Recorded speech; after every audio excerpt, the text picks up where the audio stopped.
Himpunan Mahasiswa Islam HMI Kota Palembang melakukan penyemprotan cairan disinfektan guna mengantisipasi penyebaran virus COVID-19 agar tidak berdampak terutama bagi warga rumah susun Blok 22 RT 45. Ditemui usai kegiatan, Ketua HMI Palembang Eko Hendiono mengatakan, dengan adanya penyemprotan cairan disinfektan mengurangi penyebaran virus corona. Ia menambahkan COVID-19 ini membuat dampak ekonomi yang ditimbulkan seperti di lingkungan rusun yang sebagian masyarakatnya ekonomi menengah ke bawah. Himpunan Mahasiswa Islam HMI Cabang Palembang alhamdulillah sudah melaksanakan penyemprotan disinfektan dan juga ada sedikit pembagian sembako untuk warga di Blok 22.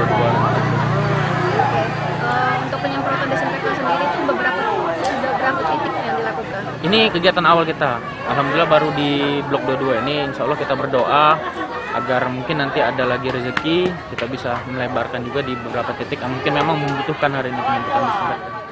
Sementara itu Ahmad Ismail, Ketua RT 45 Rusun Blok 22, mengaku senang karena dilakukannya penyemprotan cairan disinfektan di lingkungannya. Siang ini kadang-kadang jingol ada kan? Yo, yang itu mantap-mantap di rumah. Kalau nak belanja, keluar, yo lajulah.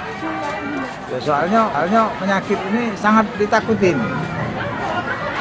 Yo ngomong tuh berdoa sama Tuhan itu kalau bisa belarilah dari bumi pertiwi ini. Welia Ep, Sriwijaya TV.